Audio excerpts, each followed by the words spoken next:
दावत इस्लामी का सबसे बड़ा नेटवर्क उत्तर प्रदेश के बरेली, पीलीभीत और दूसरे शहरों में है। इन शहरों में दुकानों के बाहर बाकायदा गुल्लक लगे हुए हैं, जहां पर धर्म के नाम पर चंदा इकट्ठा किया जा रहा है। इस आतंकी संगठन के नाम से सोचिए जरा, फंड जुटाया जा रहा है। खास बात यह है कि बड़े दुकानदारों से तो धर्म के नाम पर बड़ी रकम ली ही जा रही है, लेकिन किसी को पता भी नहीं है कि गुल्लक का चंदा जाता कहां है। फर्ज कीजिए आपका दिल बड़ा है और आप अगर इस गुल्लक में पैसे डाल देते धर्म कर्म के नाम पर, तो ये दावत इस्लामी का गुल्लक वो पैसे का इस्तेमाल कहां कर रहा है ये नहीं पता है। जिस तरीके से संगठन के तमाम पिछले रिकॉर्ड्स रहे, ये कहना गलत नहीं है कि हो सकता है कि इन पैसों का इस्तेमाल भी किया जा रहा हो आतंकी वारदातों को अंजाम देने के लिए। और जैसे कि उदयपुर में वारदात को अंजाम दिया गया, दावत इस्लामी का जो कनेक्शन उसमें सामने आ रहा है, उसके बाद तो और तस्वीर साफ हो जाती है कि कैसे ये आतंकी संगठन लगातार पैर पसारने की कोशिश कर रहा है। और मनीष यादव हमारे सहयोगी इस खबर पर ज्यादा जानकारी के साथ जुड़ गए। मनीष, अच्छा तरीका था ये कि गुल्लक के जरिए फंड जुटाया जाए और फंड का इस्तेमाल किया जाए मनचाहा तरीके से। अब इस पूरे मामले में क्या कदम उठाए जा रहे हैं, क्योंकि जैसा कि हमने तस्वीरें देखी, उत्तर प्रदेश के कई शहरों में दुकानों के बाहर ये गुल्लक लगे हुए हैं और लोग उसमें बाकायदा चंदा भी डालते हैं। देखिए, एक तंजीम कौम के सोशल वेलफेयर के नाम पर चंदा वसूल कर रहा है और इसका इस्तेमाल कहाँ कर रहा है, ये सवालों के घेरे में। आरोप कानपुर से लगे हैं, आरोप बरेली से लगे हैं, लेकिन पहल बरेली में भी हुई है। जो राज्य सरकार में मंत्री लक्ष्मी नारायण चौधरी, उन्होंने अधिकारियों को निर्देश दिया है क्योंकि इसकी शिकायतें मिल रही हैं कि इस चंदे का इस्तेमाल गलत कामों में किया जा रहा है। पीलीभीत के एक मौलाना ने आरोप लगाया है कि युवाओं को जिहादी विचारधारा अपनाने को मजबूर किया जा रहा है। जो दावते इस्लाम स्कूल चला रहा है उसमें इसी बात की ट्रेनिंग दी जाती है। तो ऐसे में अब आईजी बरेली ने इस पूरे संगठन की एक्टिविटी को जांच के दायरे में लाते हुए अधिकारियों को निर्देशित किया है कि चंदा कहां से आ रहा है, कौन लोग चंदा वसूलते हैं और इसका इस्तेमाल कहां किया जा रहा है, इसकी जांच की जाए। न केवल बरेली में बल्कि पीलीभीत और कानपुर खासतौर पर संवेदनशील हो जाता है अनुराग, क्योंकि यहाँ पर बीते जून के महीने में हिंसा देखने को मिली थी। दावते इस्लाम का तार कहीं इस हिंसा से तो जुड़ा हुआ नहीं है, इसको लेकर भी कानपुर कमिश्नरेट पुलिस जांच कर रही है, क्योंकि कानपुर के परेड इलाके में जो बेहद घनी आबादी है, सक्रिय आबादी है, वहाँ पर कई बाजारों में इस तरह की गुल्लक रखी गई हैं और महीने में एक दफ़ा दावते इस्लाम से जुड़े लोग आते हैं और वो पैसा लेकर चले जाते हैं। उस पैसे का इस्तेमाल कैसे, कहाँ और किन किन सोशल वेलफेयर पे किया जाता है, इसका ना कोई ऑडिट हो रहा है और न इसकी किसी को कोई जानकारी दी जाती है। लेकिन ऐसे शहरों में ख़ास तौर पर जहाँ मुस्लिम घनी आबादी है, ये नेटवर्क अपने पैर पसार रहा है।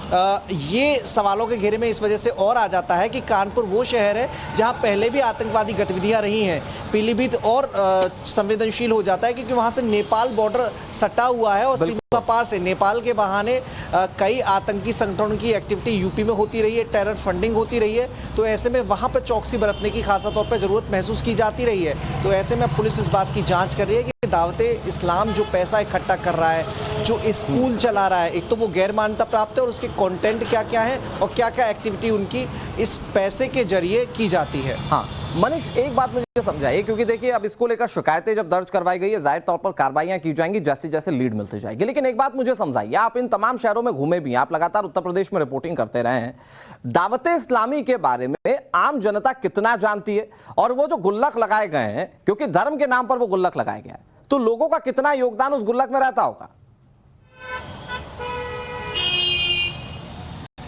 देखिए, 2019 से ये गुल्लकें लगाई गई हैं और बड़े पैमाने पर समर्थन भी मिलता है। जिन जिन बाजारों में, कानपुर की बात करें, पीलीभीत का जिक्र करें या फिर बरेली का मसला हो, जिन जिन बाजारों में गुल्लक लगाए गए हैं, एक महीने में अच्छी खासी तादाद में पैसे जमा हो जाते हैं। एक तो दुकानदार लोग उसमें कंट्रीब्यूट करते हैं और जो उनकी दुकान पर चीज़ें खरीदने आते हैं वो लोग भी उसमें कंट्रीब्यूट करते हैं। तो बड़े पैमाने पर समर्थन मिल रहा है। अब इस पैसे का कैसे इस्तेमाल वो जांच के दायरे में है, लेकिन बड़ी चीज़ ये है कि जो हिंसा यूपी में हुई है उसके तार दावते इस्लाम से जुड़े हो सकते हैं। यूं तो कोई भी संगठन अपनी सोशल वेलफेयर की एक्टिविटी कहीं पे भी कर सकता है, वो उस पर सवाल खड़े नहीं किए जा सकते। लेकिन जब आरोप लगे, कानपुर के एक मौलाना ने आरोप खड़ा किया कि 2019 से वो इस संगठन की शिकायत पुलिस प्रशासन से कर रहे हैं, इस संगठन का मोटिव ठीक नहीं है, सीमा पार से कुछ लोग हैं, कराची से इसे संचालित किया जाता है और वो लोग देश को आसान करना चाहते हैं, शहर के अमन एजुकेशन चेन को खराब करना चाहते हैं। तो इसकी शिकायतें वो लंबे अरसे से कर रहे हैं, लेकिन कोई एक्शन नहीं हुआ। कानपुर वो शहर है जहां पर यूपी में कहीं भी कोई आतंकवादी एक्टिविटी रही हो, लेकिन उसके तार कानपुर से जरूर जुड़ते हैं। लखनऊ में आतंकी पकड़ा गया, कानपुर से उसके कनेक्शन सामने आया। प्रयागराज के करेली से कुकर बम बनाने वाले पकड़े गए, कानपुर में वो लगातार रहे थे। फतेहपुर, आजमगढ़, जहां का भी जिक्र लें, कानपुर कनेक्शन उसमें जरूर सामने आता है। तो ऐसे में ये शहर अपने आप में संवेदनशील हो जाता है, और अगर 2019 से कोई एक्टिविटी चल रही है तो अपने आप इस पर सवाल खड़े होते हैं, क्योंकि कोई शिकायत इसकी कर रहा है। कराची से इसको ऑपरेट किया जाता है, उसकी शिकायत हुई है। अब हालांकि पुलिस इस मामले को देखेगी कि पहली शिकायतों पर क्या एक्शन लिया गया है, लेकिन फिलहाल मिलाकर फलसफा इन बातों का यही है कि अगर आतंक के लिए पैसा इस्तेमाल कर रहा है तो एक पैसा भी कोई भारतीय, चाहे वो किसी भी धर्म या किसी भी मजहब का हो, वो इस तरह के लिए सपोर्ट नहीं करेगा। बहरहाल आगे बढ़ते हैं, और जिस तरह से पूरा घटनाक्रम सामने आया, जिस तरह से आतंक के गुल्लक की तस्वीरें सामने आई, वो हैरान करने वाली है, क्योंकि धर्म के नाम पर पैसे इकट्ठे किए जा रहे हैं, उसका कोई ऑडिट नहीं है, और उसके बाद उसे इस्तेमाल कहां किया जा रहा है, वो भी तब जब उसका कनेक्शन सीधे तौर पर कराची में बैठे एक आतंकी संगठन से। यह सवाल काफी बड़ा है। यह रिपोर्ट आप देखिए। ये लोग महीने में आते हैं, सप्ताह में आते हैं? महीने में। छोटी दुकान हो या फिर बड़ी, गुल्लक जरूर मिलेगा। शहर के दर्जनों दुकानों में गुल्लक वाली साजिश रची जा रही है। गुल्लक वाली साजिश का पर्दाफाश। गुल्लक कांड का मास्टरमाइंड कौन? उदयपुर हत्याकांड के बाद पाकिस्तानी संगठन दावत इस्लामी का नाम आया तो मजहब के नाम पर माहौल खराब करने की साजिश के तार उत्तर प्रदेश से जुड़ गए, और ये तब हुआ जब मौलाना जारतब ने सवाल उठाए। तो ये लोग महीने में आते हैं, सप्ताह में आते हैं? महीने में। पीलीभीत में गुल्लक से फंड जुटाने की साजिश। बरेली में गुल्लक से फंड जुटाने की साजिश। दुकानों में गुल्लक रखकर चंदा इकट्ठा। दावत इस्लामी शहर में एक्टिव है। करीब 250 दुकानों में गुल्लक रखा है। गुल्लक से लाखों रुपए का चंदा इकट्ठा किया जा रहा है। कि पीलीभीत जिले से 85 लाख रुपए इकट्ठा करके इस तंजीम कहां पर खर्च कर रही है? गोलक के नाम पर, डोनेशन के नाम पर, रमजान में चंदा करती है, कुर्बानी की खाल इकट्ठा करती है, कुर्बानी कराती है, मदरसे स्कूल खोल रही है।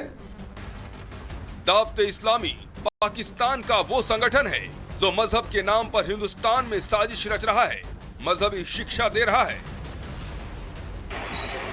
अच्छा, पीलीभीत में कौन लोग आते हैं इसको लेने? दावत इस्लामी वाले। तो ये लोग महीने में आते हैं, सप्ताह में आते हैं? महीने में। तो कितना पैसा इकट्ठा हो जाता है इस महीने?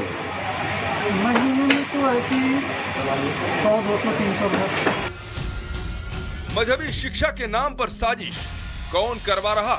मजहबी दाखिला। मजहब के नाम पर गुल्लक वाली साजिश की भनक सरकार के कानों में पड़ी तो ये साफ कर दिया कि सूबे में मजहब के नाम पर गुल्लक के जरिए उगाही नहीं चलेगी।